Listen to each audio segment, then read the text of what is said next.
더불어민주당 이재명 대표가 신년 기자회견을 통해 검찰의 소환이 매우 부당한 처사라고 비판하면서 윤석열 대통령에게 영수회담을 거듭 제안했습니다. 이에 대해 국민의힘은 대통령과 범죄 피의자와의 만남은 없을 것이라고 비판했고 대통령실도 국회 상황을 고려하겠다며 원론적인 입장을 밝혔습니다. 해외 도피 8개월 만에 태국에서 붙잡힌 김성태 전 쌍방울그룹 회장이 국내 송환 거부 소송을 포기하고 이르면 이번 주 귀국하겠다는 뜻을 밝혔습니다. 김 전 회장의 귀국 의사를 밝히면서 변호사비 대납 의혹 등 여러 의혹 수사에도 탄력이 붙을 것으로 보입니다. 정부가 재단을 통해 강제징용 피해자들에게 일본 전범 기업을 대신해 배상금을 지급하는 방안을 공식화했습니다. 하지만 피해자들이 본질을 호도하는 것이라며 반발하고 있어 향후 추진 과정이 순탄치 않아 보입니다. 지난 한 해 가계가 은행에서 받은 대출 잔액이 사상 처음으로 감소했습니다. 지난 1년 동안 2조 6천억 원이 줄었는데 급격한 금리 인상에 빚부터 갚고 보자는 심리가 컸던 것으로 분석됩니다. 시청자 여러분 안녕하십니까? 1월 12일 목요일 뉴스가 있는 저녁 시작하겠습니다. 이재명 더불어민주당 대표가 검찰 소환 이틀 만에 신년 기자회견을 열었습니다. 민생 위기 극복을 위한 해법을 제시하는 한편 대통령 4년 중임제 개헌도 제안했죠. 공교롭게도 이 대표의 회견이 있었던 오늘 이런 소식도 있었습니다. 이재명 대표의 변호사비 대납 의혹 수사의 핵심으로 꼽혀온 김성태 전 쌍방울그룹 회장이 태국에서 예상보다 빨리 귀국하게 됐습니다. 관련 수사가 어떻게 진행될지는 현장 기자 속보로 전해드리고 또 대담 코너에서도 추가로 짚어보겠습니다. 해외 도피 8개월 만에 태국에서 붙잡힌 김성태 전 쌍방울그룹 회장은 국내 송환 거부 소송을 포기하고 이르면 이번 주에 귀국하겠다는 뜻을 밝혔습니다. 김 전 회장이 검찰 수사에 성실하게 협조하겠다고 밝히면서 변호사비 대납 의혹 등 여러 의혹 수사에도 탄력이 붙을 것으로 보입니다. 취재 기자 연결하겠습니다. 안동준 기자. 네, 사회 일부입니다. 네, 김 전 회장은 지금 여권이 무효화된 상태죠. 언제 어떻게 돌아올 수 있는 겁니까? 네, 쌍방울 측은 오늘 입장을 내고 김성태 전 쌍방울그룹 회장이 국내 송환 거부 소송을 포기하고 자진 귀국하겠다는 뜻을 밝혔다고 말했습니다. 김 전 회장은 현지 시각으로 오후 2시에 예정돼 있던 불법 체류 재판에 앞서 이 같은 뜻을 전한 것으로 알려졌습니다. 태국 현지에서 열린 재판에서 김 전 회장은 3,000바트, 우리 돈으로 11만 9천 원의 벌금을 선고받았는데 일단 외국인 보호소에 구금될 예정입니다. 앞서 검찰은 김 전 회장이 해외로 도주해 입국하지 않자 인터폴에 김 전 회장의 적색 수배를 요청하고 외교부는 김 전 회장의 여권을 무효화했는데요. 따라서 쌍방울 측은 김 전 회장이 항공권을 발권할 수 있는 긴급 여권 발급 절차를 신청했습니다. 김 전 회장은 일주일가량 시간이 소요되는 정식 송환 절차 대신 바로 국내로 들어올 수 있는 자진 귀국 형식을 택했는데요. 쌍방울 측은 김 전 회장과 양선길 현 쌍방울그룹 회장이 이번 주 내로 인천공항을 통해 입국해 성실하게 검찰 수사를 받을 계획이라고 밝혔습니다. 네, 이렇게 되면 앞으로 검찰 수사는 어떻게 진행됩니까? 네, 김 전 회장은 이미 체포영장이 발부돼 인천공항을 밟는 즉시 검찰의 신병이 인계될 것으로 보입니다. 김 전 회장은 민주당 이재명 대표의 변호사비 대납 의혹과 밀접한 관련이 있는 인물인데요. 이 대표는 지난 2018년 선거법 위반으로 기소돼 무죄를 받았는데 당시 변호인단에 지급한 돈이 3억 원이라고 주장했습니다. 하지만 이후 이 대표 변호인단 몇몇이 쌍방울 계열사 사회이사나 감사로 선임된 정황이 포착되면서 논란이 커졌습니다. 쌍방울은 변호인단이 사건을 수임한 몇 달 뒤 200억 원 규모의 전환사채를 발행했는데 검찰은 이 중 절반 정도를 사들인 계열사 자금이 변호사비 대납으로 이어졌다고 의심하고 있습니다. 관련 의혹을 수사하는 검찰은 그동안 쌍방울의 모든 자금 흐름을 파악하고 있는 실소유주인 김 전 회장의 신병을 확보하지 못해 수사에 애를 먹었는데요. 김 전 회장이 자진 귀국해 검찰 수사에 적극 협조하겠다고 밝힌 만큼 관련 수사도 진척을 보일 수 있을 거란 예상이 나옵니다. 지금까지 사회 일부에서 전해드렸습니다. 더불어민주당 이재명 대표가 신년 기자회견을 열고 야당 말살을 멈추고 폭력적 국정을 정상화하라며 윤석열 정부를 정면 비판했습니다. 협치를 위한 영수회담 개최를 거듭 요구하고 국회 개헌특위와 비상경제회의 등 민생위기 극복을 위한 다양한 제안도 제시했습니다. 정현우 기자의 보도입니다. 민주당 이재명 대표는 검찰 소환 조사 직후 지역구인 인천에서 민생 행보를 이어가며 사법 리스크 정면 돌파 의지를 거듭 확인했습니다. 신년 기자회견에서도 이 대표는 검찰이 수사권을 남용한 정치 행위를 하고 있다며 검찰 리스크가 더 정확한 표현이라고 규탄했습니다. 혹시 불체포 특권과 관련해서 말씀하셨던 대로 내려놓으실 뜻이 있으신지요? 적법하게 권한을 행사한다면 당연히 수용하겠지만 경찰복을 입고 강도 행각을 벌이고 있다면 과연 어떻게 판단할지. 윤석열 정부를 겨냥해 야당 말살 책동을 중단하고 폭력적 국정 운영을 정상화하라면서도 실종된 정치를 복원하기 위해 영수회담을 열 것을 거듭 촉구했습니다. 저는 이미 여러 차례 대통령과의 회담을 제안했습니다. 그 제안은 지금도 유효하다는 말씀을 드립니다. 정치 개혁을 위한 대통령 4년 중임제 개헌과 함께 민생 경제를 챙기기 위한 범국가 비상경제회의 구성, 30조 원 규모의 긴급 민생 프로젝트 등도 제안했습니다. 윤석열 대통령의 3대 개혁에 맞선 민생 드라이브로 전국 주도권 싸움에서 밀리지 않겠다는 의지로 풀이됩니다. 비명계를 중심으로 나온 측근 구속에 대한 유감 표명이나 당과 분리 대응 주장에 대해선 별다른 언급은 없었는데 당내에선 우려의 목소리도 나왔습니다. 민생 문제와 또 경제적인 대안, 안보에 있어서 든든함을 보여주려고 하는데 이런 문제가 다 이 사법 리스크와 방탄 프레임에 갇혀서 매주 진행되는 전국 민생 투어에 이어 신년 기자회견에서도 민생으로 정면 돌파 의지를 거듭 천명했지만 점점 조여오는 검찰 수사망과 국회 방탄 프레임을 어떻게 극복해 나갈지 이 대표 고심이 커지고 있습니다. YTN 정윤호입니다. 국민의힘은 민주당 이재명 대표의 신년 기자회견에 잔꾀를 부리고 있다. 대통령과 범죄 피의자와의 면담은 없다고 맹폭을 퍼부었습니다.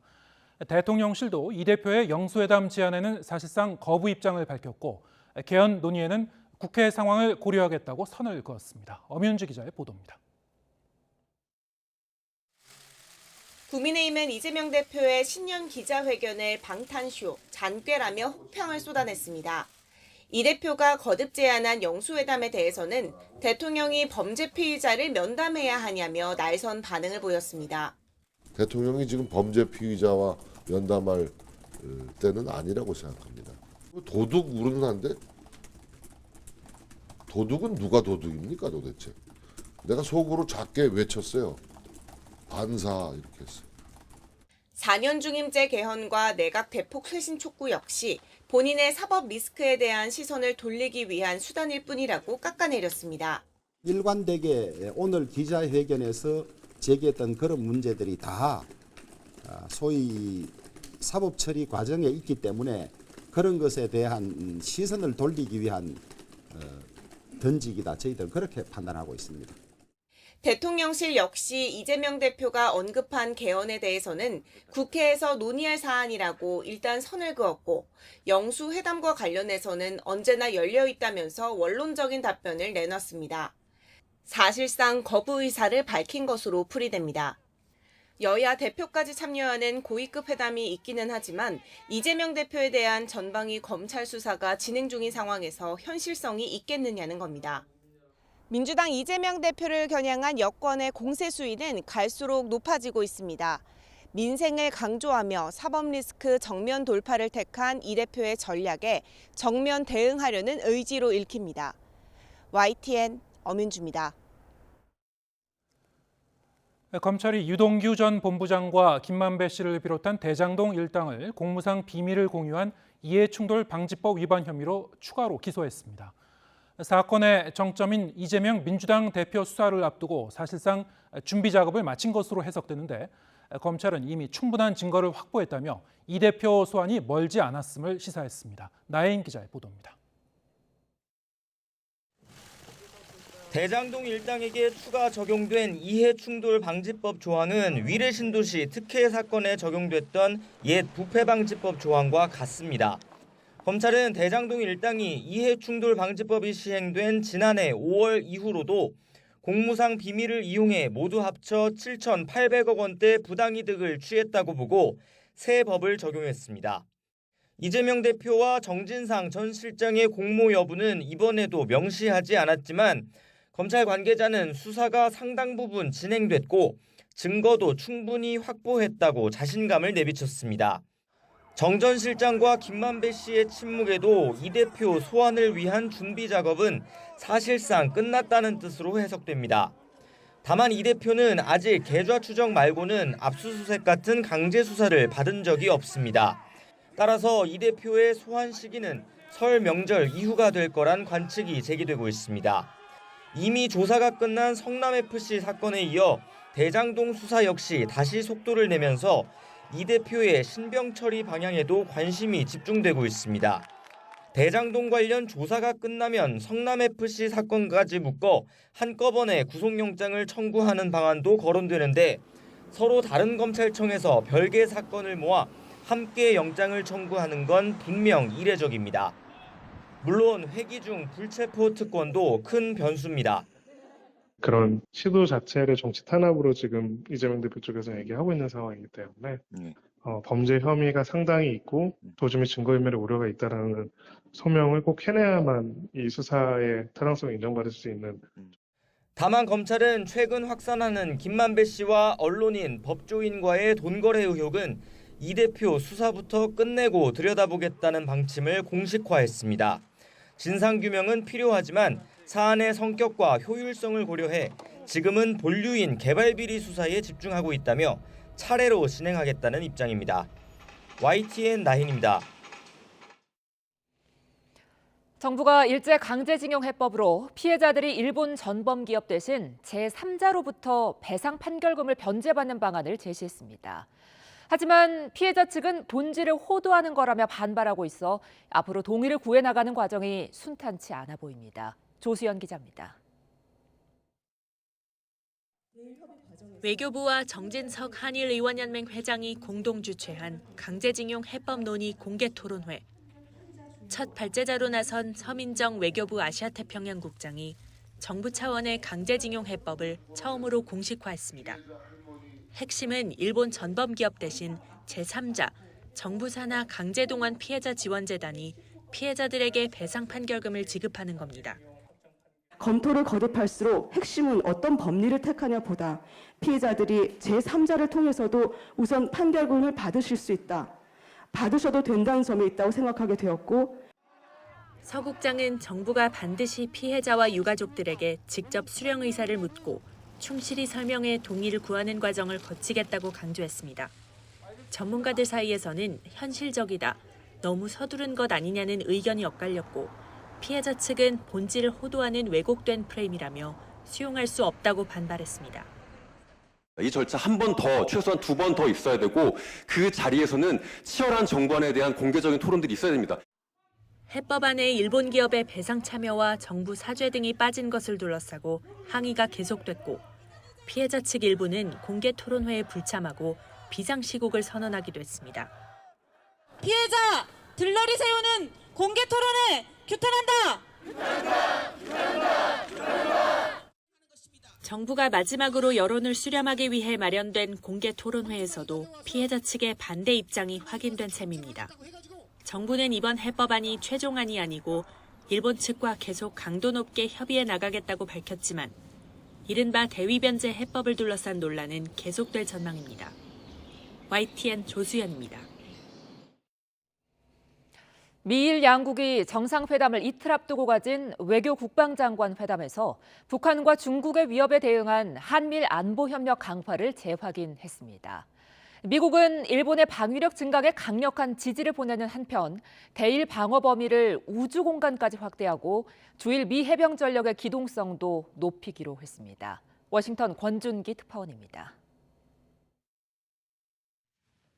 미국과 일본의 외교 국방장관은 중국이 최대 전략적 도전이라는 점에 인식을 같이 하면서 북한 도발에 대응하기 위한 한미일 삼각 공조를 강조했습니다.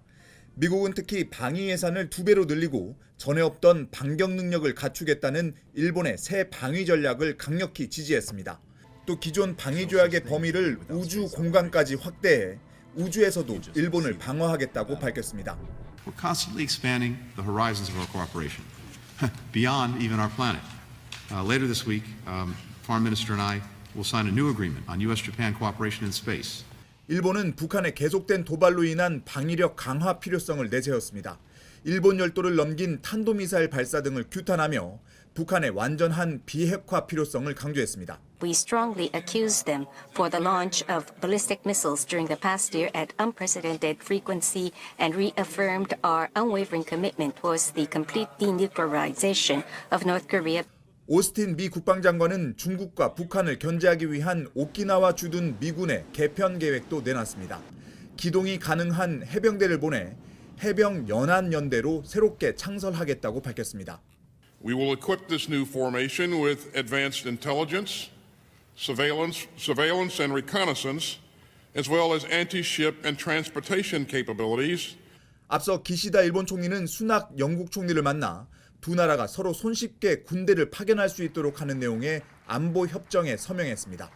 이번 주 바이든 대통령과 기시다 총리의 정상회담에서도 북한과 중국의 안보 위협 문제가 논의될 예정이어서 미국과 일본의 더욱 긴밀한 군사 협력 방안이 발표될 것으로 예상됩니다. 워싱턴에서 YTN 권윤기입니다. 중국이 제로 코로나 정책을 폐기한 후에도 코로나19 사망자 수를 대폭 줄여서 보고하고 있다고 세계보건기구가 지적했습니다. 중국이 지난해 마지막 일주일간 코로나19 사망자로 보고한 600여 건은 현실과 턱없이 멀다는 비판이 나옵니다. 보도에 김원배 기자입니다. 세계보건기구 WHO는 중국이 코로나19 사망자 수를 여전히 크게 축소 보고하고 있다고 지적했습니다. WHO still believes that deaths are heavily underreported from China. We still do not have adequate information to make a full comprehensive risk assessment. WHO는 중국이 이른바 제로 코로나 정책을 풀기로 한 지난해 12월 초 이후로 중국 보건당국으로부터 신규 입원자 수 등 방역 관련 정보를 받지 못했습니다. 그러다가 지난해 12월 26일부터 올해 1월 1일까지의 코로나19 신규 확진자와 입원자, 사망자 규모를 다룬 주간 현황을 최근 입수했습니다. 그러나 코로나19의 심각성을 가늠할 수 있는 중요 정보인 사망자 수는 실상과 거리가 멀다는 지적이 나왔습니다. 중국은 이번 주간 현황에서 코로나19로 인한 사망이 648건이라고 통보했습니다. 반면 영국의 의료 데이터 분석 기업 에어피니티는 최근 중국의 코로나19 사망자 규모가 하루 10,000명 안팎에 이른다고 추정했습니다. 이는 코로나19 관련 사망자를 지나치게 좁게 정의하는 중국의 집계 방식 때문으로 WHO는 보고 있습니다.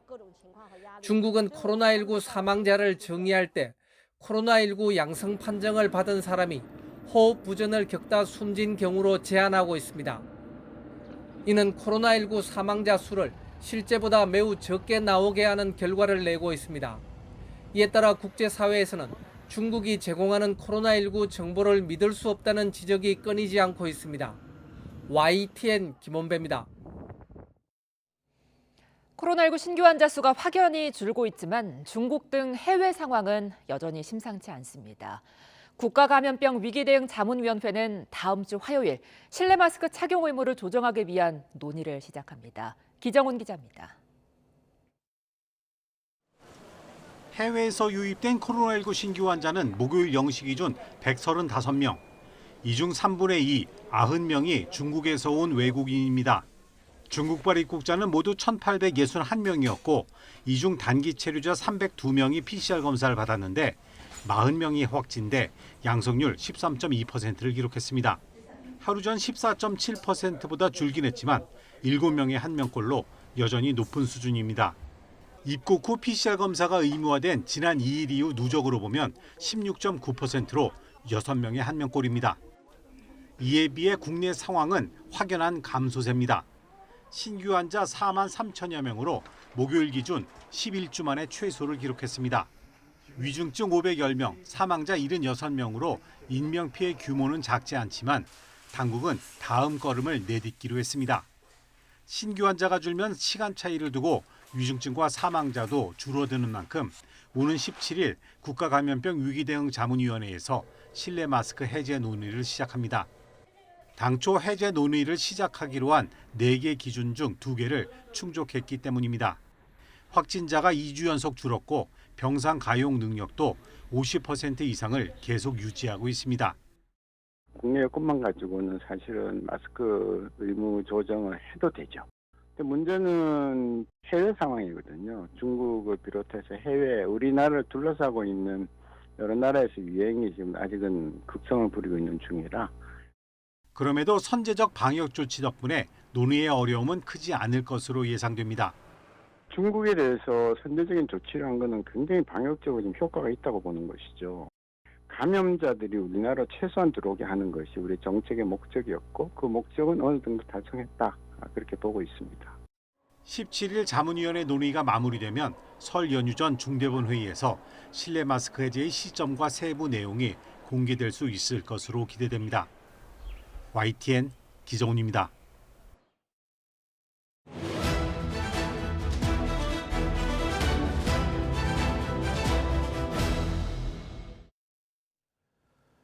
네, 오늘의 정치권 소식, 정치가 있는 저녁 정가는에서 장성철 공론센터 소장 그리고 김성환 시사평론가 두 분과 함께 짚어보겠습니다. 어서 오세요. 네, 안녕하세요. 네, 안녕하세요. 네, 이재명 대표의 오늘 신년 기자회견 전체적으로 보면은 뭐 민생 관련 메시지도 있었고 물론 예상대로 윤석열 정부에 대한 정면 비판도 있었고 검찰 수사에 대한 비판 그리고 이제 이 개헌에 대한 그 이슈를 던진 것도 있었습니다. 전반적으로 어떻게 보셨나요? 저는 가장 눈에 들어온 것은 야당 파괴 말살 책동 그만둬라 이거에 저는 관심이 갔어요. 네. 결국에는 검찰의 소환을 당하면서 그리고 소환 조사를 끝나고 난 후에 지속적으로 이재명 당대표가 했던 얘기는 검찰의 조작 왜곡 수사로 나는 탄압을 받고 있는 사람이다. 네. 억울하다. 그 얘기를 계속 하고 있었거든요. 예. 이 신년사에서도 결국에는 저는 정치 보복 당하는 사람이에요. 저는 정말 야당의 당대표로서 야당 말살하려는 저 검찰의 책동에 당하고 있는 억울한 사람입니다. 네.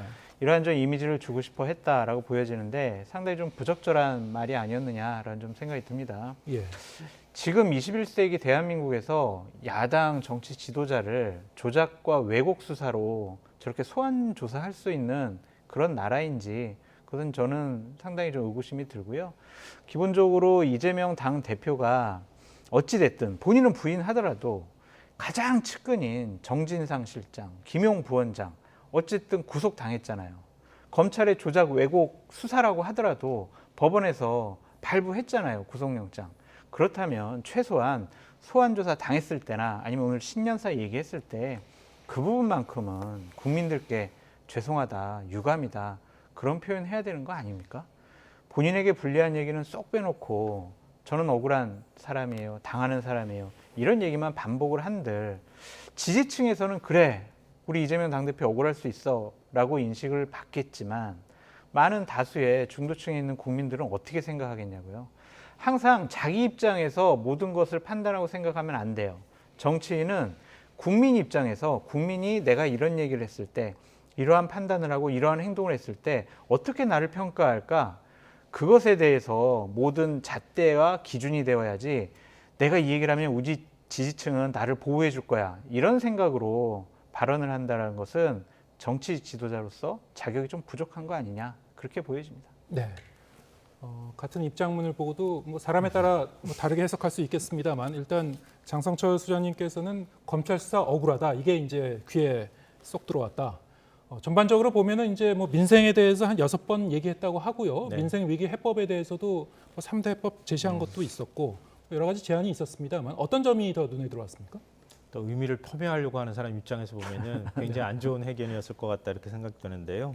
저는 굳이 제목을 붙이자면 점점에서 당당으로 네. 이렇게 붙이고 싶습니다. 그러니까 그동안 이 자리에서도 제가 여러 차례 얘기했는데요.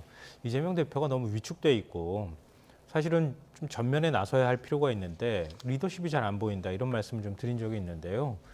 그동안에 당대표 되고 난 다음에 너무 입장에 대해서 현안에 대해서 입장을 밝히지 않는다. 그래서 점점점이라는 별명이 붙었다고 얘기하잖아요. 그런데 점점점에서 이제 좀 당당하게 얘기하기 시작했다. 이런 점들을 일단은 지지자들이 굉장히 주목해서 보지 않을까 싶습니다. 그러니까 이재명 대표가 당대표가 될 수 있었던 것은요. 대선에서 패배한 후보였었잖아요. 그때 곧바로 당대표를 지지자들이 만들어줬단 말이에요. 그건 이재명이라고 하는 사람도 중요하지만 내걸었던 기치에 대한 공감 같은 게 있었던 거라고 생각하거든요. 일종의 정치 교체에 대한 화두가 굉장히 크게 많이 다가왔단 말이에요. 근데 당대표 되고 난 다음에 그런 점들 제대로 추진하지 못했다 이런 게 있고요. 그리고 민생과 관련해서도 민생은 계속 얘기했지만 민주당이 좀 인상 깊게 뭔가 민생 문제에 대해서 적극적으로 주도력을 행사하거나 이런 모습들도 사실 안 보였다는 거죠. 그럼 도대체 이재명 대표를 왜 만들어줬는가? 여기에 대한 민주당 내에서도 좀 회의적인 시각들이 나타나기 시작했거든요. 근데 이번에 검찰 출두 이후에 이재명 대표의 모습을 보면 이제는 앞으로 당당하게 대처해 나가겠다. 이런 점들을 좀 보여주고 있는 것 아닐까. 그런 면에서는 좀 태도가 바뀌기 시작했다 이렇게 보이고요. 뭐 하나 더 추가하자면 정치개혁이나 민생 문제에 있어서도 그렇고 기본사회란 얘기 지난 대선 때 얘기했던 건 또 다시 나왔거든요. 근데 그런 것처럼 윤석열 대통령이 자꾸 뭔가 화두를 던지거나 국민의힘이 화두를 던지는데 민주당이 끌려가는 모습들이 나타났는데 이젠 끌려가지 않겠다. 우리가 주도권을 행사하도록 하겠다라고 하는 의지를 좀 보여준 것이 아닐까 싶습니다. 네. 주도권을 갖고 좀 더 의지를 갖고 당당하게 가겠다 이런 측면을 보셨다고 또 상반된 그런 의견을 제시해 주셨습니다. 하지만 그 이재명 대표가 그런 그 내용을 오늘 제안했다고 하더라도 이것이 이제 민주당 단독으로 추진하기보다는 결국에는 여당과 협의를 통해서 정부와 협의를 통해서 추진해야 될 사안들이 많은데 그런 맥락에서 오늘 이제 영수회담을 다시 제안한 부분이 있었습니다만 이게 이제 본인도 이게 실현이 될까 생각하고 제안했을지 좀 궁금하긴 한데요. 뭐 대통령실이나 국민의힘의 반응은 어떻게 보셨습니까? 대통령실과 국민의힘 반응 아주 차가웠죠. 네. 그리고 이재명 당대표가 야당 당대표로 신년 기자회견 할 때 이런 영수회담을 제의 안 하는 것 자체가 되게 이례적이라고 볼 수밖에 없을 것 같아요. 예. 그냥 야당 당대표는 신년 기자회견 때 항상 영수회담을 제의를 하면서 민생을 좀 같이 챙기자, 민생을 논의하자, 정치개혁, 국회개혁, 정치혁신 이런 것들을 좀 야당 당대표인 나랑 얘기 좀 하자라고 하는 게 일반적인 상식적인 원론적인 그런 제의라고 보여집니다. 대통령실에서는 기본적으로 국회 상황 등 재반 여건을 고려해서 판단을 하겠다. 하지만 언제든지 열려 있다. 이렇게 얘기를 했거든요. 네. 근데 그것은 그냥 안 하겠다라는 얘기예요. 그냥 언제든지 열려 있다. 또 이제 검토하겠다. 이런 것들은 정치권에서 쓰는 용어는요. 네. 거절이에요. 그렇구나. 그래서 지금 대통령실은 기본적으로 우리가 당신을 왜 만나 이런 입장인 것 같고 국민의힘 같은 경우에는 정진석 비대위원장이 상당히 좀 이재명 당대표로서는 모욕적인 말을 한 것으로 보여져요. 범죄자랑 왜 만나 이런 식으로 얘기를 했거든요. 네.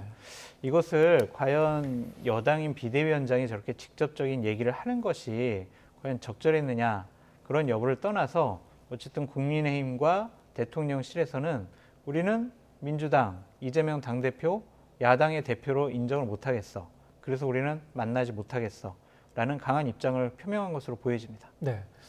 제1야당 대표가 기자회견을 하는데 여야 대표 만나자, 영수회담 하자. 이 얘기를 안 해도 이상한 거고. 그럼요. 예. 그래서 제안을 했지만은 실현 가능성을 지금으로 볼 때는 뭐 거의 없는 것 같아요. 불가능한 당분간. 것 같아요. 예. 네. 어떻게 보셨습니까? 벽에다 대고 얘기하는 것 같은 느낌을 받게 돼요. 네. 윤석열 대통령 대선에서 승리한 게 3월 9일이에요. 작년이거든요. 그러니까 10개월이 지났어요, 벌써. 근데 10개월 동안 야당 당대표를 안 만났다는 게 오히려 비상식적이고 이해가 안 되는 일 아니겠습니까? 아무리 검찰총장 출신 대통령이라 하더라도 야당 대표는 야당 대표예요. 야당 지지자들, 당원들이 뽑은 대표거든요. 근데 그럼에도 불구하고 대통령은 무시하는 듯한 태도로 계속 보이고 있다는 거죠. 그러니까 그 솔직한 속내가 오늘 정진석 비대위원장 입을 통해서 나온 거 아닌가 싶어요. 범죄 피의자를 만날 때가 아니다 이렇게 얘기를 했는데요. 그러면은 이거 어쩌죠? 이재명 대표가 만약에 당대표직에서 스스로 물러나지 않으면 앞으로 최소한 한 1년 반쯤은 당대표 돼야 될 것 같은데 그 사이에 아무것도 계속 검찰 수사 이루어지고 만약에 법원 판단까지 받는다고 가정하면 그때까지 끝날 수 있을까요? 그 결론이 안 나올 가능성이 있는데 이재명 대표는 안 만나겠다는 뜻으로 비춰지는 거라서 이게 과연 정치의 본령을 생각해 볼 때 맞는 태도인가? 그리고 지금 여당 당대표격이잖아요. 대통령이 안 만나면 정치를 풀어나가기 위해서라도 여당 당대표는 좀 만납시다. 같이 만나자. 이렇게 얘기를 해야 정상 아닌가요? 근데 야당 당대표를 범죄 피의자라고 얘기하는 여당 당대표격인 사람이 5선씩이나 하면서 도대체 정치를 뭐 하는지 잘 모르겠어요, 저는. 이게 그대로 대통령의 인식에 투영된 거 아닌가? 아니요. 제가 생각할 때 대통령의 인식이 여당 당대표한테 그냥 이식이 된 거 아닌가 싶어요. 근데 그러면은 3대 개혁 얘기하잖아요. 노동개혁연금. 이거 대통령 안 하겠다는 얘기잖아요. 그렇지 않습니까? 그리고 대통령이 얘기하는 중대선거구제, 자기는 얘기하면 진정성 있는 거고 야당 대표가 개헌 얘기하면 진정성 없는 겁니까? 그러면은 중대선거구제는 대체 어떻게 하겠다는 얘기입니까? 그냥 정치적 수사나 레토릭으로 정치하겠다는 얘기는 다름이 없는데 과연 이게 맞는 건지 모르겠어요. 이재명 대표가 안 할 줄 알고 던지는 화두였다 하더라도 여당은 그렇게 받아서는 안 되는데 지금 반응을 보니까 뭐 앞으로 가능성이 이렇게 높지 않아 보여서 좀 답답하네요. 네. 말씀하신 대로 이제 3대 개혁 화두도 이미 대통령이 던진 바 있고 정치 개혁에 대해서도 이제 추진 의사를 밝혔고 그 형태가 어떻게 됐든 간에요. 대통령과 제1야당 대표가 만나는 그런 회담 형식이든 아니면은 다른 지도부와 같이 이제 만나는 형식이든 개혁 의제를 추진하자면은 올해 안에 어떤 그 계기가 만들어져야 되지 않을까 싶기도 한데 말씀하신 대로 지금 상황은 하여튼 뭐 쉽지는 않은 상황 같습니다. 네. 오늘 이제 이 정치 개혁 관련 그 메시지도 담겼습니다만 이거는 기자들의 이제 질문에 답한 내용도 있었죠. 네. 선거구제 개편에 대해서 이재명 대표가 중대선거구제에 대해서는 그것만이 해답인지 좀 회의적이다 이런 얘기를 했었고요. 오히려 선거구제 이 이슈를 더 확대해서 개헌을 논의하자는 그 제안을 했습니다. 어떻게 보셨습니까? 권력구조 개편을 하자는 거죠. 예. 그러니까 대통령제 5년 단임제를 4년 중임제로 좀 고치자라고 얘기를 했고요. 대선의 결선 투표제를 도입을 하자. 그리고 국무총리 국회 추천제를 도입을 하자. 그리고 현행 대통령 직속 감사원을 국회로 좀 이관하자. 이러한 개혁인지 어쨌든 뭐 저 명칭을 붙이기가 상당히 어려운데 네.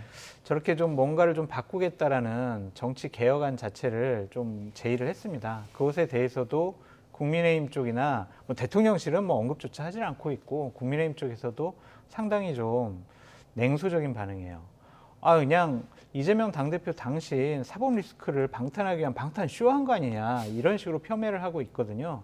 그래서 당분간은 이재명 당대표와 최소한 또 여당 지도부 아니면은 여야 지도부들이 모여서 이 국회 개혁과 아니면은 권력구조 개편 아니면 선거구제 개편 이런 것들을 한 자리에서 논의하는 모습은 보기가 어렵지 않을까라는 좀 생각이 들고요. 선거구제 개편을 중대선거구로 하자라는 것에 대해서 민주당의 수도권 의원들이 반대가 심해요. 왜냐하면 내 지역구가 없어지고 네. 그리고 내가 당선될지 못할 수도 있거든요. 그렇다면 그 선거제도 개혁을 왜 찬성을 하겠어요? 반대할 수밖에 없다라고 말씀을 드려요.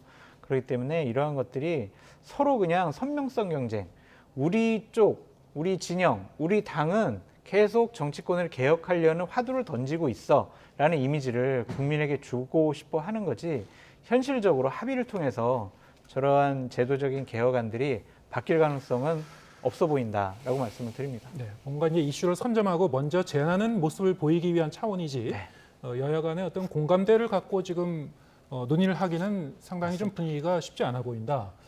이렇게 되면요, 지금 그 개헌 그 제안한 것도 있었고 선거구제 개편 얘기한 것도 있었고 개헌 논의에 대해서는 이제 대통령실에서도 이제 국회에서 논의할 사안이라고 했나요? 이제 상당히 좀 미온적인 그 반응으로 해석할 수도 있는데 어떻습니까? 이제 개헌 논의는 어떻게 될 것이고 중대선거구제 논의는 민주당에서 저렇게 또 미온적이면은 지금 뭐 한 몇 달 안에 추진하기가 어렵게 되는 거 아닙니까? 어떻게 전망하십니까? 쉽지는 않겠죠. 네. 개헌이 쉬웠으면 뭐 벌써 다 했죠. 결국 이제 개헌을 하기 위해서는 대통령의 결단도 필요하고요. 정치권의 충분한 어떤 숙성된 논의도 필요하지 않을까 싶은데요. 근데 정치인들이 개헌 얘기할 때마다 입버릇처럼 개헌 얘기해요. 뭐 선거 때마다 개헌 얘기하고요. 그다음에 뭐 굳이 그거 아니더라도 김진표 국회의장도 개헌 얘기 하잖아요. 네. 그렇게 하는데 개헌 얘기 막상 나오면 지난번에 문재인 정부 때 문재인 대통령이 2018년에 그때 개헌안 대통령이 직접 발의까지 했잖아요. 예. 당시 지금 국민의힘 의원들이 그때도 반대했어요. 그때도 한 선거 1년 남았을 때였어요. 근데도 개헌 논의 하자 그러니까 그 전까지는 하자 얘기하다가 막상 진짜 하자고 얘기하면은 아 이거 말도 안 되고 정치적 의도가 있고 이런 식의 태도를 보이고 있는 거예요. 네. 이게 과연 맞는 태도인가 잘 모르겠어요. 근데 중대선거구제, 뭐 선거구제 논의까지 들어가면 너무 얘기가 복잡해지긴 하는데요. 이번에 이재명 대표가 꺼낸 것 중에서 결선 투표제 얘기를 꺼냈잖아요. 이거는 사실 다당제에 있어서 매우 중요하잖아요. 왜냐하면 세력이 연합할 가능성이 매우 높기 때문에 자연스럽게 선거구제 논의로 이어질 수밖에 없어요. 그러니까 굳이 뭐 전략적인 차원으로 보자면 정치개혁 화두를 사실 좀 선점을 그러니까 뺏긴 것도 사실이잖아요. 윤석열 대통령이 중대선거구제 던지고 나니까 정치권이 와글와글하는 현상이 나타났던 것처럼 그걸 그대로 받기보다는 개헌이라는 화두를 통해서 좀 더 넓고 크게 풀어가는 모습을 보여주고 싶었다. 이렇게 보이고요. 개헌특위 만들겠다고 얘기했잖아요. 근데 진짜 진정성 있으면 개헌특위 만들라 이렇게 얘기해주고 싶고요. 문 대통령이 발의했던 개헌안이 그냥 밑바탕으로 지금 남아있는 상황이잖아요. 여기에서 이걸 토대로 해서 논의하기 시작하면 개헌 논의도 생각보다는 굉장히 속도를 낼 수도 있다. 그러니까 김주표 국회의장도 의지가 있다고 하니 논의할 거면 진짜 속도감 있고 진정성 있게 하고 안 할 거면 차라리 뭐 그냥 진즉에 포기를 하든가 이렇게 하는 게 오히려 낫다 이렇게 생각합니다. 네. 참 이제 과거에도 이게 쉽지 않은 그 문제였는데요. 항상 정치권에서 이 논의를 하자는 얘기도 항상 있었지만 항상 이제 무의로 돌아가고 했던 주제이기 때문에 올해는 이제 대통령과 국회의장이 이렇게 화두를 꺼내는데 어떻게 진행되는지 좀 더 지켜보기로 하고요. 국민의힘 상황 하나 좀 짚어보겠습니다. 며칠째 계속 화제죠. 네. 나경원 전 의원 저출산 고령사회위원회 부위원장직 사의 표명을 했는데 지금 상황이 좀 어리둥절한 상황 같습니다. 대통령실에서는 계속 좀 침묵 모드고 이 사직서를 뭐 정식으로 내지 않았다라고도 합니다만 표명한 그 사의에 대해서 어떻게 뭐 수용할지 말지 나경원 전 의원 또한 어떻게 하겠다는 건지 좀 아직은 이제 확실한 입장을 밝히지 않고 있는 건데요. 출마 관련해서 아직 이제 결정하지 못한 것 같습니다. 어떻게 보십니까? 앵커께서 정확히 표현하셨어요. 네. 대통령, 실도, 대통령도, 나경원 위원장도, 윤핵관들도 다 지금 어리둥절하고 있다라고 말씀을 드려요. 많은 사람들에게 얘기를 들어봤는데 다 달라요. 출마할 의지가 강하기 때문에 설 전에는 출마할 거다. 그런 사람들도 있고 아니다. 결국에는 출마하지 못할 거다. 이런 사람들도 있어가지고 어떻게 판단하고 결정할지는 잘 모르겠습니다. 근데 하지만 저보고 예측해보라고 한다면 출마할 의지는 강하지만 결국에는 못할 것 같다라고 좀 말씀을 드리고 싶어요. 네. 왜냐하면 대통령실과 대통령 그리고 윤핵관들이 나경원 부위원장 출마 안 했으면 좋겠어요라는 시그널을 계속 주고 있잖아요. 예. 그러니까 오늘 한 언론에서 보도한 단독 보도에 보면 대통령께서 나경원 위원장에게 애정이 많아요. 아껴요. 뭐 이런 표현을 쓰잖아요. 네. 이게 뭐겠어요? 저출산 고령사회위원회 부위원장 이거 사표 안 받아들일 거예요. 그러면은 그냥 그 자리에서 일 열심히 해요. 전당대회 나갈 생각 하지 마세요. 이렇게 좀 비꼬는 말이었다라고 좀 보고 싶어요. 오늘 아침에 이제 중앙일보의 보도 내용이죠. 맞습니다. 그렇기 때문에 나경원 위원장이 그러한 대통령과 대통령실의 반감을 뚫고 나는 무조건 그래도 출마할 거야. 왜? 여론조사 보니까 내가 나가면 당선될 것 같아. 그러한 권력 의지를 갖고 과연 출마할 수 있을까? 지금까지의 나경원 부위원장의 정치적인 행태, 판단 이런 것들을 보면 그렇게 썩 공격적으로 이렇게 본인의 의지와 뭐 판단을 실현시키기 위해서 노력한 것 같지는 않아요. 그래서 저러한 압력, 윤핵관들은 협박까지 하잖아요. 계속 출마하겠다 그러면은 우리가 유승민, 이준석처럼 대해줄 거야. 이런 식으로 협박까지 하고 있거든요. 그게 뭐예요? 나경원은 반윤, 대통령에게 반대하는 사람, 비윤 이런 프레임을 씌우겠다는 거 아니겠습니까? 그것에 대해서 나경원 위원장이 쉽게 본인의 결심을 또 본인이 하고 싶어하는 일을 그대로 실행시키기에는 좀 어렵지 않을까라고 조심스럽게 전망해 봅니다. 네. 그런데 이제 또 상황이 묘한 거는 그러면은 이 사의를 그럼 정식으로 이제 문서로 사직서를 인사혁신처에 제출을 해라. 아직 제출 안 했다. 여기에 대해서 이제 나경원 전 의원이 제출했다는 그런 소식도 없고요. 그래서 그럼 나경원 전 의원의 속내는 과연 뭔지 아까 말씀드린 대로 이제 대통령실은 그러면은 도대체 지금 그 물밑에서 설득을 하고 있는 상황인 건지 그냥 시간 끌기인지 좀 더 지켜봐야 되는 상황 같은데 어떻게 보십니까?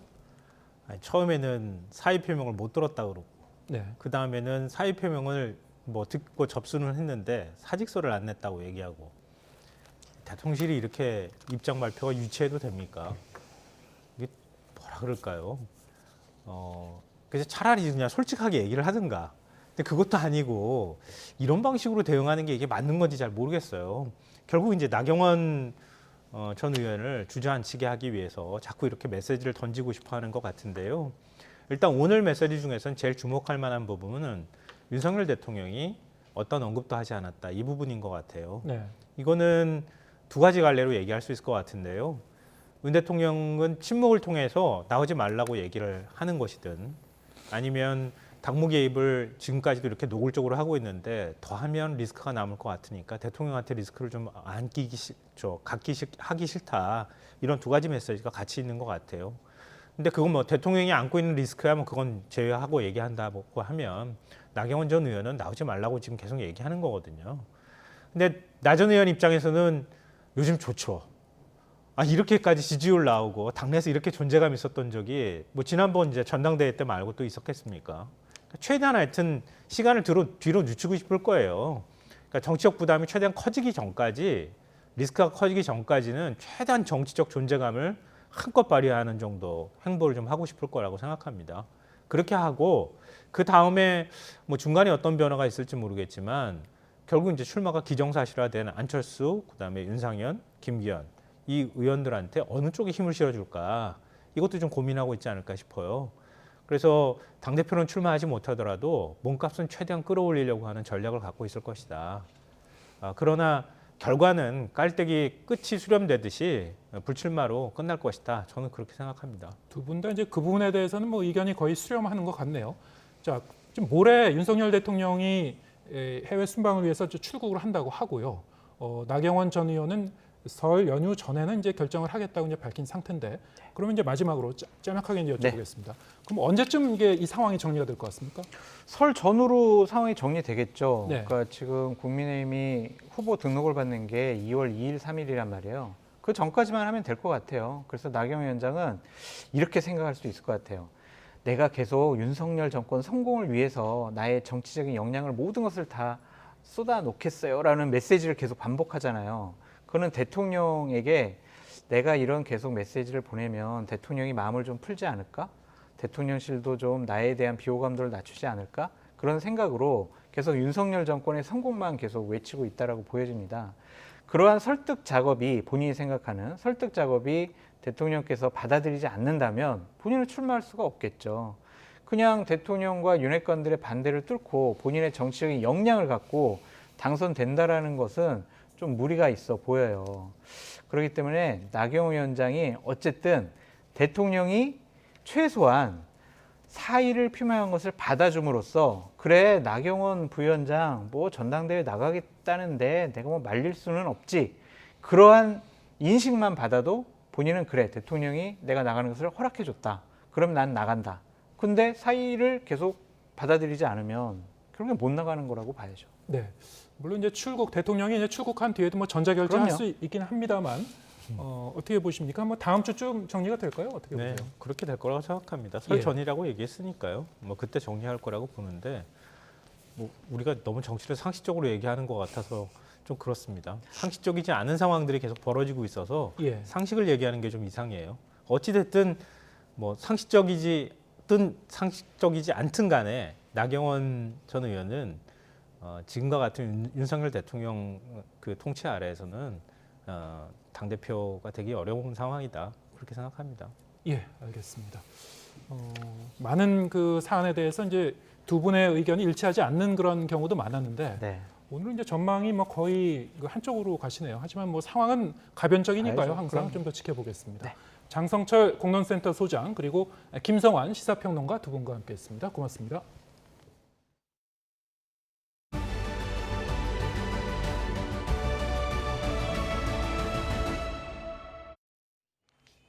외파들을 통해 음란물을 대량으로 유통하고 수백억 원에 달하는 수익을 거둔 양진호 전 한국미래기술 회장이 1심에서 징역 5년을 선고받았습니다.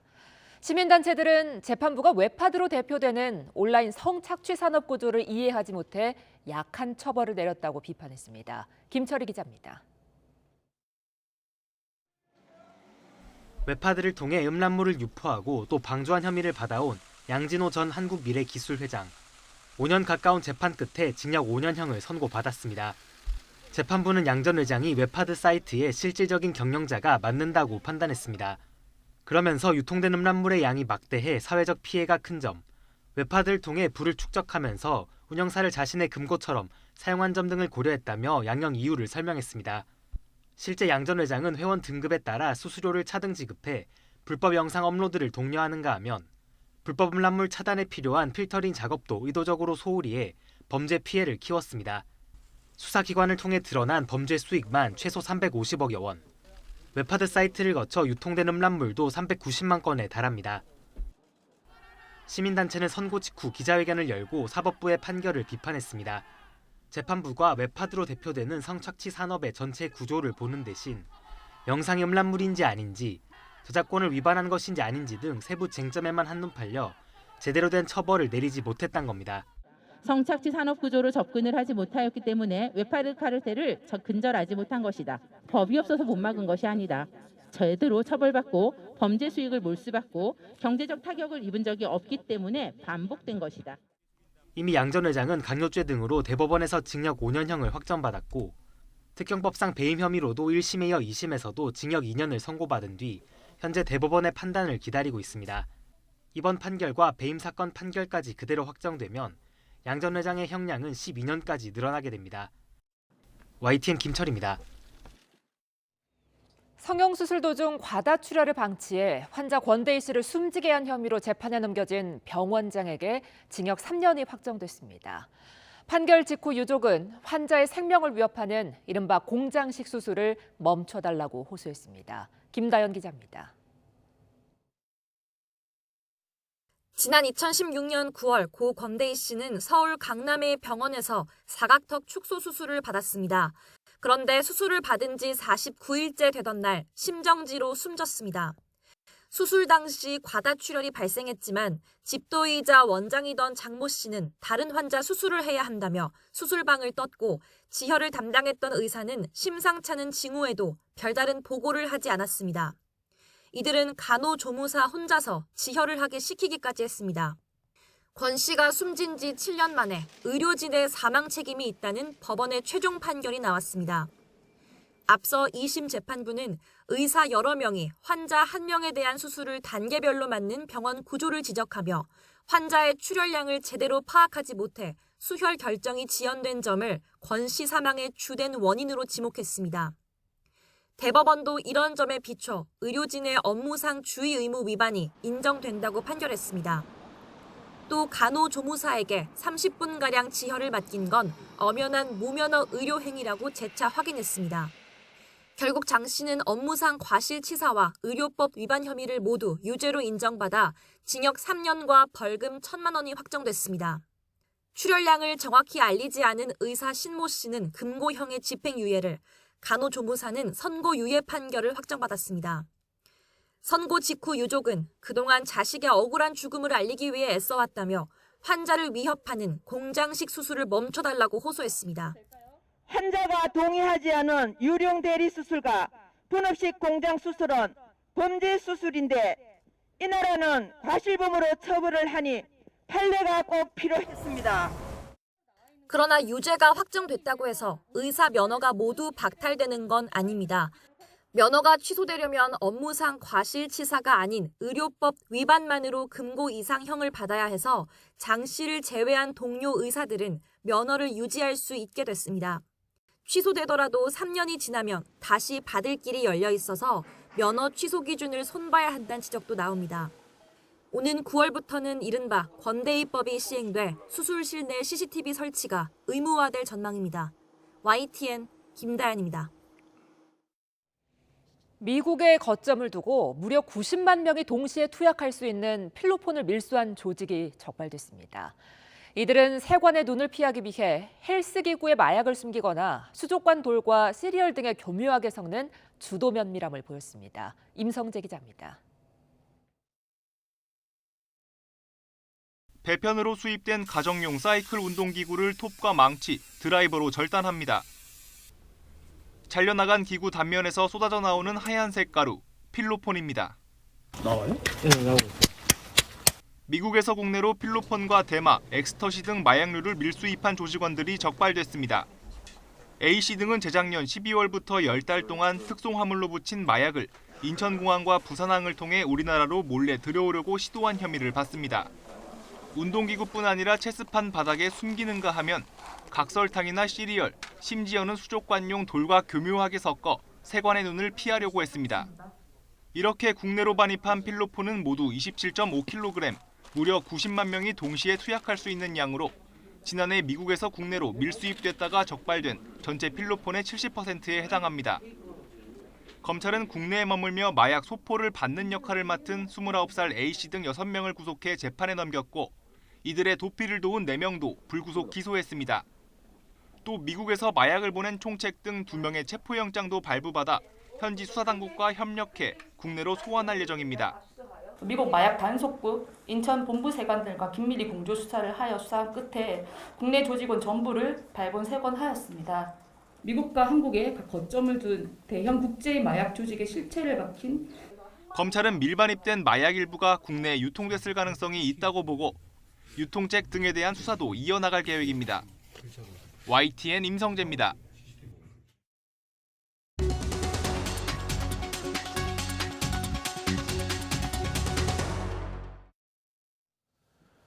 네, 대장동 의혹의 핵심 인물인 김만배 씨의 로비 의혹이 언론계와 법조계로 확산하면서 파장이 커지고 있습니다.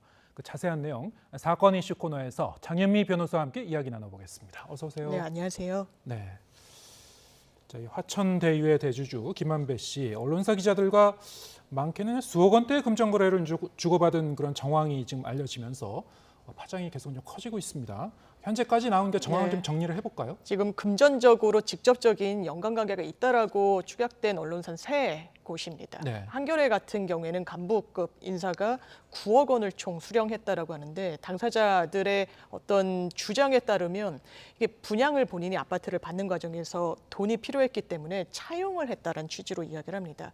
그리고 처음에는 수표로 6억 원 정도를 수령했다라고 했지만 추가 3억 원 정도를 또 수표로 받았다는 내역이 확인돼서 해고 조치가 됐고요. 뭐 그 후폭풍이 언론사로서는 상당했기 때문에 뭐 사장, 편집국장이 다 이제 직에서 내려온 그런 상황인데 이 부분과 관련해서는 그렇다면 과연 차용 관계가 맞는지 기본적으로 금전 소비 대책 계약 이렇게 대여를 한다면 이자 명목으로 어느 정도 금전이 또 추가적으로 이어지기 마련인데 그런 흐름이 과연 있는 것인지 검찰로서는 들여다볼 것 같고요.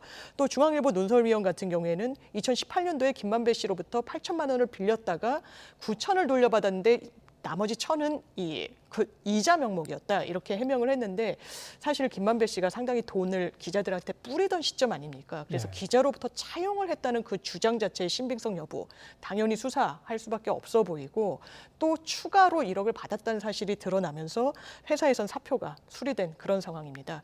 한국일보 기자 같은 경우에는 1억 원의 금전 거래가 확인됐는데 본인도 어쨌든 부동산을 매입하는 과정에서 급전이 필요해서 했고 이자도 지급을 했다라고 이야기하는데 거기에 부합하는 금전 거래가 실제로 있는지가 관건이라고 하겠습니다. 네, 본인들은 뭐 돈을 빌리는 명목으로 한 것이다라고 이제 해명을 한다고 하더라도 이게 참 이게 믿기지 않는 일들인데요. 그렇습니다. 이게 아무리 이제 김만배 씨가 전직 기자라고 하더라도 뭐 동료와 이렇게 동거래하는 정도로 생각할 만한 그런 그 액수는 분명히 아닌 것 같은데요. 그렇죠. 게다가 언론이 자본과 권력을 감시해야 되는 그런 그 언론인데.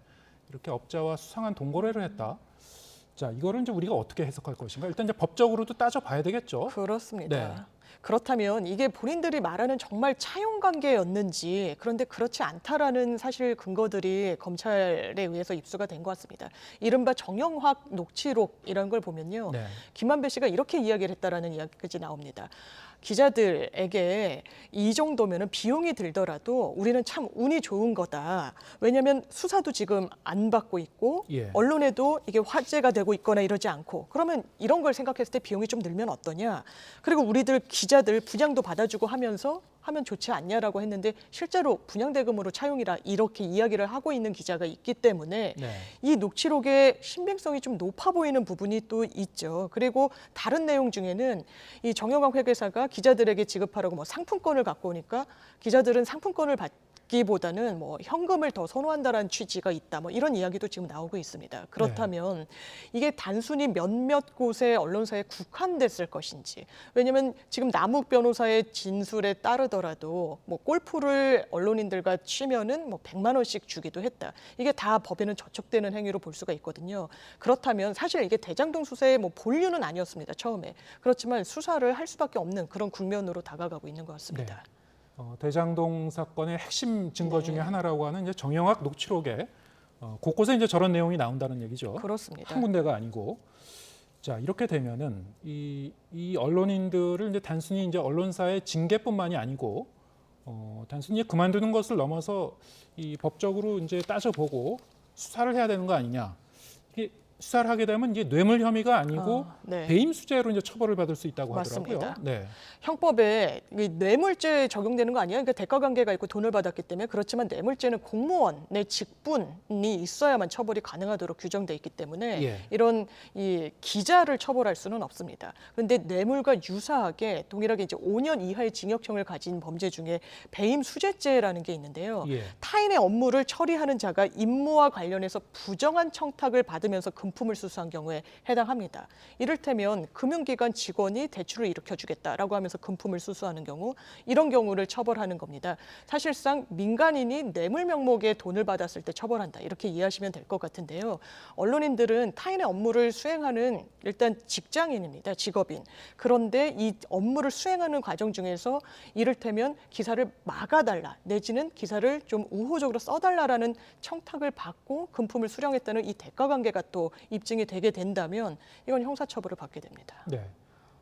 그 내용상으로 보면은 그러니까 공직자인의 뇌물과 상당히 좀 유사한 그런 측면도 있는데 민간인인 이제 기자들에게 이러한 그 상황에 대해서 혐의를 적용하려면은 이제 이런 그 배임 수재 혐의를 적용하게 되는군요. 그렇습니다. 이렇게 되면은 그러면은 기자가 이 부정한 청탁을 받고 돈을 받고 거기에 대해서 이를테면 뭐 대장동 그 사건이라든가 특정 사건에 대해서는 유리한 기사를 써주거나 어떤 불리한 기사를 이제 막아주거나 영향력을 행사했다는 그 부분을 분명히 입증해야 되는 건가요? 그래야 되는 부분이 좀 있죠. 왜냐하면 부정한 청탁을 받았다는 것은 사실 사실관계로 그 부분을 채워 넣을 수밖에 없는 겁니다. 그렇다면 부정한 청탁이 있었다는 그 결과물이 무엇인지는 검찰을 주목할 수밖에 없을 텐데 실제로 기사를 썼는지 우호적인 기사가 있다면 그건 명징한 증거로 보여지는 부분이 있고요. 그리고 임박음조로 좀 기능하고 있다, 이런 녹취 내용도 있지 않습니까? 그럼 기사를 쓰지 않았다면 지금 이렇게 문제가 된 기자들이 다 간부급입니다. 그러면 뭔가 이른바 이 편집권을 행사하는 과정 중에 후배 기자들에게, 취재 일선에 뛰는 기자들에게 뭔가 넌지시라도 암묵적으로라도 이 취재 지시 내지는 기사 방향과 관련해서 좀 부적절한 지시가 없었는지를 볼 수밖에 없을 텐데 이런 자료를 확보하려면 사실 언론사에 대한 압수수색 등이 단행돼야 될 필요성이 있을 수도 있는데 검찰로서는 이 부분이 또 부담스러운 측면이 있어서 어떻게 이 수사를 저울질해 나갈지가 좀 관건인 것 같습니다. 그렇게 되면 보도 책임자나 데스크가 기자에게 뭐 지시를 내린 그런 그 물증이라든가 뭐 휴대전화 뭐 메시지라든가 뭐 이런 것까지 다 이제 확보를 해야 된다는 얘기가 되는군요. 아무래도 공소 유지를 위해서는 좀 명백한 근거, 이런 좀 구체적인 정황이 확보 필요해 보입니다. 앞으로 이제 상황은 좀 더 지켜봐야 될 것 같고요. 그런가 하면은 김만배 씨가 기자들뿐만이 아니고 현직 판사, 법조인들을 상대로 한 로비한 그 정황도 포착이 됐죠. 그렇습니다. 왜냐하면 이 부분은 검찰이 수사를 하다 보니까 한 술집 직원도 이 수사 선상에 오르게 됩니다. 휴대전화 내역을 뽑아봤더니 현직 판사, 전직 판사의 이런 연락처가 있는 겁니다. 어떻게 된 경위인지를 확인하니까 김만배 씨와 술자리를 함께 했던 판사들이다. 한 명 같은 경우에는 그 당시 술자리를 가졌던 시점 2017년도부터 한 2021년도까지 이어진다고 하는데요. 그 당시에 부장판사 직책에 있었고 한 명은 그냥 평판사인데 지금 현직에 있습니다. 당시에 부장판사는 변호사 개업을 한 상태고요. 그래서 술자리 청탁을 받은 것은 아닌지, 술자리 그리고 값을 내줬다는 것도 상당히 부적절한 부분이 있는 겁니다. 금품수수 김영란법 위반의 혐의가 있기 때문에요. 이것과 관련해서 현직 그 판사 직책에 있는 사람 같은 경우에는 나는 중간에 불러서 누가 있는지 자리인지도 잘 모른 채로 갔었고 술값 결제를 누가 했는지도 정확히 알지 못한다라고 했는데 술집 직원에 따르면 다른 아마 이 판사 출신 변호사 같은 경우에는 뭐 다른 손님들을 데리고 오고 김만배 씨가 동석하지 않은 자리라도 술값을 뭐 걸고 갔다 뭐 이런 진술까지 지금 나오고 있어서 이 부분에 대해서도 아마 수사가 좀 본격화될지 여부를 좀 지켜봐야 될 것 같습니다. 예, 알겠습니다. 다음 주제로 넘어가 보겠습니다. 오늘 오후에 이제 속보가 있었죠. 네. 태국에서 이제 붙잡혔다는 김성태 전 쌍방울그룹 회장 도피 8개월 만에 이제 태국에서 이제 체포가 됐었는데 당초에는 국내로 이제 송환되려면 한 몇 개월 이상 걸릴 수도 있다 이런 예상이 있었습니다만 예상보다 좀 빨리 귀국을 할 것 같습니다. 본인은 이제 심경의 변화가 있었던 것 같은데 어떻게 된 건가요? 아마 시간을 유예하는 게 큰 실익이 없다라고 예. 생각을 한 것 같습니다. 왜냐하면 지난해 12월 달에는 쌍방울의 금고지기가 또 해외에서 검거되기도 했습니다. 네. 그런데 강제 송환에 반대를 하면서 계속 시간을 끌고 있었거든요. 그렇지만 본인은 이게 시간을 설사 끈다고 하더라도 얼마나 끌 수 있을 것인지에 대한 고민이 있었을 것으로 보이고 사실 오늘 오후 2시에 현지 시각으로 간이 재판 형식으로 불법 체류 사실을 인정하냐 안 하냐 그 여부에 따라서 난 불법 체류 사실을 인정하지 않는다라고 하면 더 소송이 본격화되는 국면이었는데 네. 본인은 그런 식의 어떤 뭐 법적 쟁점으로 가져가기를 포기한 것 같습니다. 일단 이르면 내일 한국에 귀국할 수 있다는 그런 보도가 나오고 있습니다. 본인이 이제 소송을 통해서 시간을 끌려면 끌 수도 있는 상황이었습니까? 그렇습니다. 근데 본인이 이제 그렇게 결정을 내린 건가요? 사실상 본인이 결단했다고 봐야 될 겁니다. 예. 불법 체류 사실도 그냥 시인하고 벌금을 내고 끝내는 걸로 그래서 강제 송환에 임하는 걸로 거기에 그냥 수긍하는 걸로 결심을 한 것 같습니다. 김성태 전 회장이 관련된 사건이 좀 여러 가지입니다. 예. 특히 그 중에 하나가 이제 이재명 대표 관련 변호사비 대납 의혹 수사도 있고 이 사건과 관련해서도 핵심 인물로 꼽히고 있습니다만 여러 가지 이제 관련 수사가 이제 속도를 낼 것 같은데 어떻게 보시는지요? 그렇습니다. 지금 크게는 갈래가 4가지로 나뉩니다. 네. 쌍방울 그룹의 어떤 횡령 배임과 관련한 게 또 한 축이 있고요. 또 자본시장법 위반 혐의는 전환사채 관련 허위 공시를 한 부분도 있습니다. 네. 근데 이른바 정치권과 연관돼서 주목도를 끄는 건 이른바 그 변호사비 대납 사건. 이 한 축이 있고요. 또 대북 송금. 우리나라 돈으로 한 72억 원 정도를 중국을 경유해서 북한으로 가는 데 있어서 정치권의 입김 같은 게 혹시 관여된 바가 없는가 검찰이 들여다보고 있습니다. 가장 큰 관심을 모으는 변호사비 대납 사건과 관련해서는 지금까지 사실상 수사가 답보 상태였습니다. 한 23억 원 정도가 들어야 되는 수임료를 실제로는 이재명 대표가 한 2억에서 3억 원 사이에 돈을 지급하고 나머지는 전환사채를 발행해서 변호사들에게 지급했다라는 것인데 그럼 실제 지급을 언제 했는지 지급 여부조차 사실상 구멍으로 수사에는 남아 있었기 때문에 이 부분을 그 당시에 이 회사를 이끌었던 김성태 전 회장의 진술로서 좀 메우려고 할 것으로 보입니다. 네, 김성태 전 회장 그 자체가 사실은 일반적인 이제 재벌 그룹의 회장치고는 뭐 전 회장이긴 합니다만 이렇게 많은 형사 사건과 연루돼 있다는 게 참 놀랍긴 한데 뭐 그 이력도 상당히 좀 흥미로운 부분도 있긴 있죠. 그와는 별도로 앞으로 이제 이런 사건이 관련된 다른 인물과 이제 이 연결을 지어서 어떻게 수사가 진행될지 내용도 상당히 좀 복잡하긴 한 것 같습니다. 예, 상당히 복잡하고 전환사채라는 게 상당히 좀 법리적으로도 입증해내고 이런 부분이 검찰로서는 좀 부담일 수도 있고 사실상 지금 뭐 대여, 불법 대여 등으로도 정가가 상당히 많습니다. 일반 기업인과는 좀 다른 부분이 있기 때문에 수사는 전방위적으로 이루어질 것 같습니다. 예, 알겠습니다. 장윤미 변호사와 함께했습니다. 고맙습니다. 네, 감사합니다.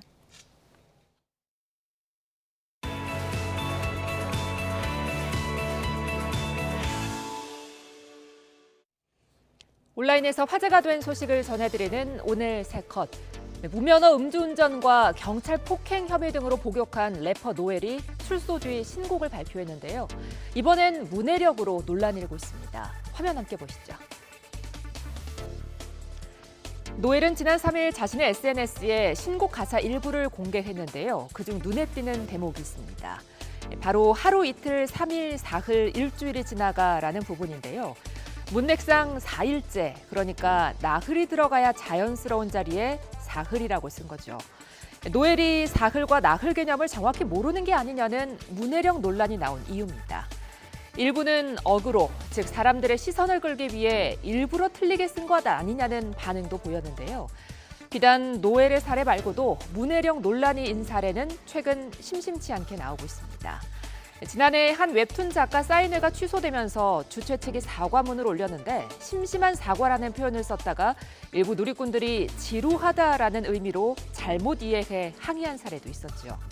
책보다는 동영상이 익숙한 세대가 늘면서 나타난 현상으로 분석되기도 하는데요. 그냥 웃고 넘기기에는 문해력 저하가 갈수록 심각해져 이로 인한 소통의 단절을 우려하는 목소리도 나오고 있습니다. 중국 광저우에선 승용차가 폭주하며 행인을 덮쳐 18명의 사상자가 발생해 충격을 주고 있습니다. 행인으로 꽉 찬 도로의 횡단보도 사이로 갑자기 SUV 차량 한 대가 속도를 줄이지 않고 그대로 돌진합니다. 어제 오후 광저우의 한 도로에서 발생한 이 사고로 5명이 숨지고 13명이 다쳤는데요. 더 놀라운 건 사고 뒤 운전자가 경찰 앞에서 돈을 뿌리는 모습이 포착된 겁니다. 이 운전자는 100위안짜리 지폐를 뿌리면서 광동성 당서기인 황쿤밍의 이름을 거론하는 등 횡설수설했다고 전해졌는데요. 경찰은 현장에서 체포된 22살 남성 운전자를 체포해 사고 경위 등을 조사하고 있습니다. 한 아파트의 주차장에서 마주본 두 차량이 서로 양보하지 않고 20여 분간 대치하다 결국 경찰까지 출동했습니다. 한 온라인 커뮤니티에 아파트 자동차 기싸움이란 제목으로 올라온 사진입니다. 마치 눈싸움을 가듯 상향등까지 켜고 두 차량이 마주보고 서 있는데요. 어느 한 대라도 옆으로 양보하면 통행이 가능해 보이지만 두 대 모두 한치의 양보도 없이 대치합니다. 온라인 게시자는 이 여파로 다른 차들은 뒤로 길게 늘어서 기다려야만 했다고 하소연했는데요. 결국 신고를 받은 경찰이 출동해 두 차에게 양보를 권유하면서 상황이 정리됐다고 합니다. 누리꾼들은 무슨 사연이 있었는지는 모르지만 서로 조금만 양보했으면 될 일로 경찰까지 출동시키느냐고 비판했습니다. 지금까지 오늘 세 컷이었습니다. 이례적인 1월 고온 현상에 생태계도 혼란을 겪고 있습니다. 겨울잠을 자던 누룩뱀이 깨어나고 강릉에는 매화가 만발했습니다. 하지만 밤부터는 전국에 겨울 호우가 쏟아지면서 날씨가 추워지고 주말부터는 영동에 폭설이 예고됐습니다. 정혜윤 기자의 보도입니다. 하얀 눈과 낙엽이 쌓여있는 야산. 연한 갈색의 뱀이 모습을 드러냈습니다. 겨울잠을 자고 있어야 할 누룩뱀입니다. 보통 4월 초에 동면에서 깨어나는데 갑자기 포근해진 날씨에 시기를 착각한 겁니다. 차를 하거든요. 탐방로 옆에 대나무 숲 근처에서 점심 지나기 전에 제가 확인을 하고 겨울에 이게 뱀이 나온 게 되게 이례적이잖아요. 18도를 훌쩍 넘기며 1월 최고 기온을 기록한 강릉에는 때 아닌 매화가 꽃망울을 터뜨렸고 제주도에는 유채와 동백도 선을 보였습니다. 서울도 예년보다 무려 10도나 높은 영상 12도를 웃돌았습니다.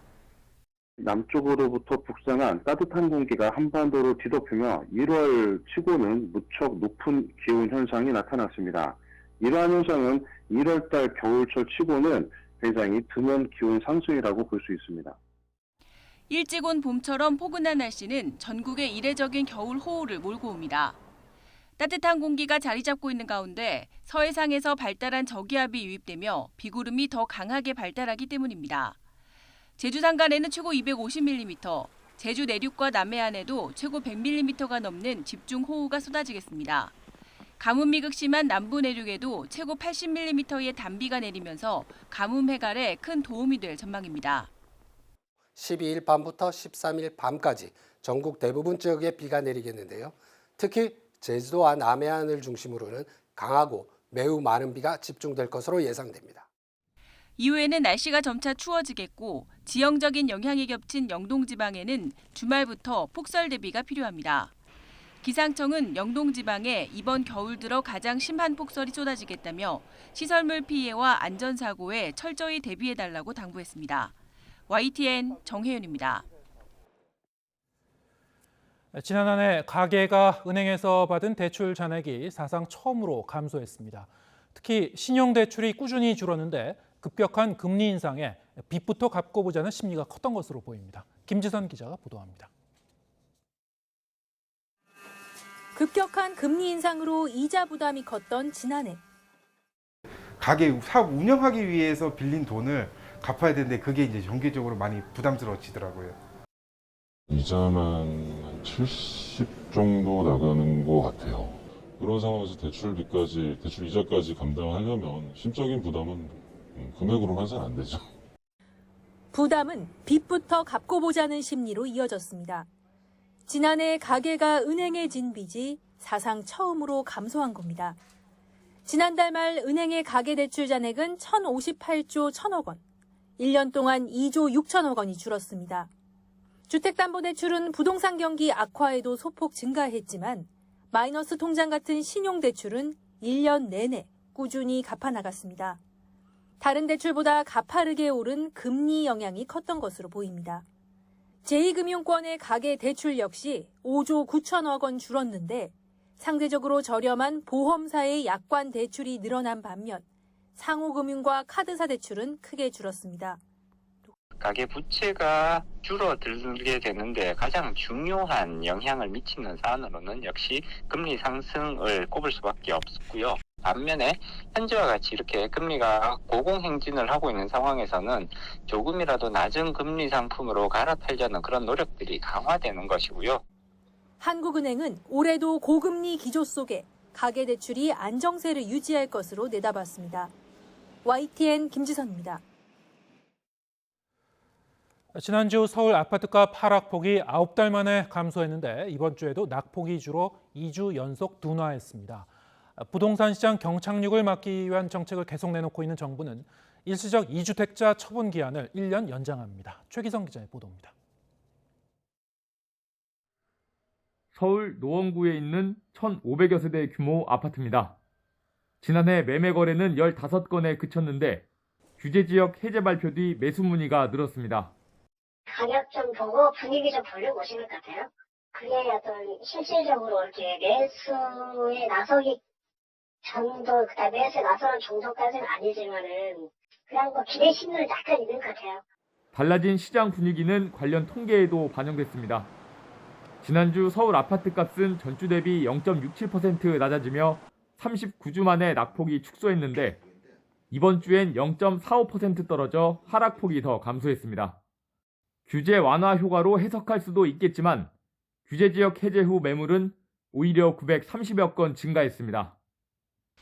정책이 시장에 영향을 줬는지 인과관계를 따져보려면 시간이 더 필요한 상황인데 정부는 연착륙을 위한 추가 대책을 제시했습니다. 정부는 일시적 2주택자에 대한 양도세, 취득세, 종부세 등 조세 감면 혜택 적용을 위한 종전주택 처분 기한을 신규 주택 취득일로부터 2년 이내에서 3년 이내로 연장하겠습니다. 조건만 충족하면 공시가 기준 12억 원까지는 아예 종부세를 내지 않아도 되고 고령층이거나 주택을 오래 보유한 사람은 최대 80% 세액공제를 받을 수 있습니다. 양도세 비과세 혜택과 함께 취득세도 중과세가 아닌 1에서 3% 기본 세율만 부담하면 됩니다. 1주택자가 급매물을 추가 구매 검토할 여지도 생겼지만 분위기 반전은 어려워 보입니다. 고금리 문제, 경기 위축 우려가 아직 남아있는 상황이고 또 최근 계절적 비수기 여파라든지 집값 고점 인식들이 아직은 시장에 깔려있는 상황이라서 거래 총량이 단기간 크게 개선되기는 쉽지 않을 것으로 판단됩니다. 처분기한 연장 조치는 발표 당일인 오늘부터 적용합니다. YTN 최기성입니다. 인천에서 숨진 지 2년이 지난 거로 추정되는 70대 여성의 백골 시신이 뒤늦게 발견됐습니다. 경찰은 우선 함께 살던 40대 딸을 체포해 조사하고 있는데 기초연금을 계속 받기 위한 목적으로 시신을 내버려뒀을 가능성을 염두에 두고 있습니다. 강민경 기자가 보도합니다. 손잡이가 부서진 현관문에 경찰 통제선이 붙어 있습니다. 인천 간석동에 있는 이 빌라 1층 방에서 70대 여성의 시신이 발견된 건 밤 10시 20분쯤. 셋째 딸인 47살 A씨와 함께 살던 집 안방 이불 속에서 백골이 된 상태였습니다. 경찰은 2020년 8월에 어머니가 숨졌다는 A씨의 일기장을 근거로 사망 시점을 추정하고 시신을 내버려둔 혐의로 A씨를 체포했습니다. A씨는 지난 2016년부터 별다른 직업 없이 이 집에서 어머니를 돌봐온 걸로 전해졌는데 이웃과 교류가 많지 않아 어려운 여건에도 복지 지원을 거의 받지 못한 걸로 보입니다. 이웃 주민들도 모녀의 존재를 잘 몰랐고 다른 남매들조차 2년이 넘도록 어머니가 숨진 사실을 몰랐을 만큼 교류가 없었습니다. 평범하고 단지 말수는 없어요. 남하고 이렇게 잘 어울리지는 않아서 동네 분들하고 안 어울렸을걸요. 그냥 엄마하고만 두 분이서 생활하시는 정도?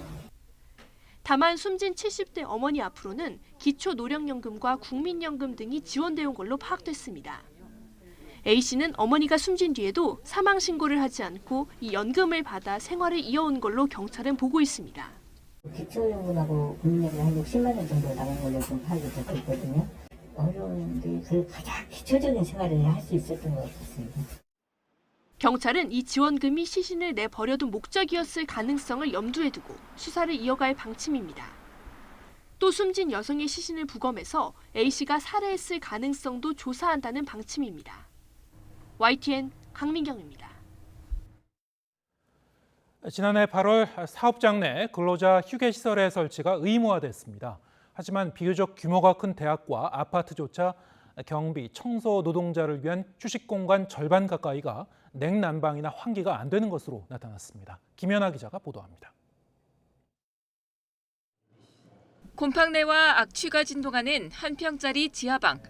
2019년 8월 서울대학교의 청소 노동자가 휴게실로 쓰던 이 골방에서 숨진 채 발견됐습니다.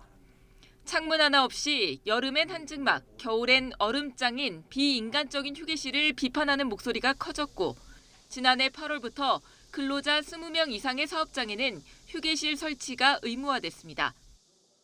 바닥 면적 6제곱미터 이상의 온도와 환기 시설을 갖추고 작업장과도 가까운 정말 쉴 수 있는 곳이어야 하는데 현장 점검 결과 대학과 아파트 279곳 가운데 44% 이상이 엉터리 휴게실을 설치한 것으로 드러났습니다.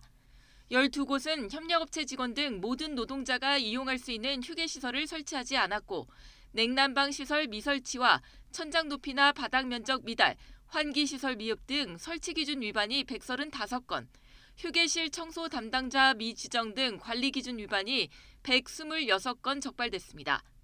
노동부는 현장 점검에 이어 올 8월 법 적용 유예 기간이 끝나는 50인 미만 사업장에 대해서도 이달 말쯤 실태 조사를 준비하고 있습니다.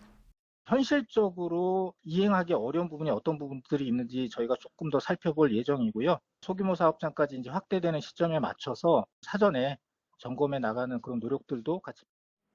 특히 사업장과 근로 조건에 따라 공동 휴게실을 구성하거나 지자체나 공공 휴게실 이용도 허용하고 사업장을 임차해 휴게 공간 확보가 어려운 경우 대처 방안 등도 검토하고 있습니다. YTN 김연아입니다. 네, 오늘 뉴스가 있는 저녁은 여기서 인사드리겠습니다. 잠시 뒤에는 뉴스 퍼레이드가 이어집니다. 저희는 내일 저녁 7시에 다시 찾아뵙겠습니다. 함께해 주신 여러분 고맙습니다.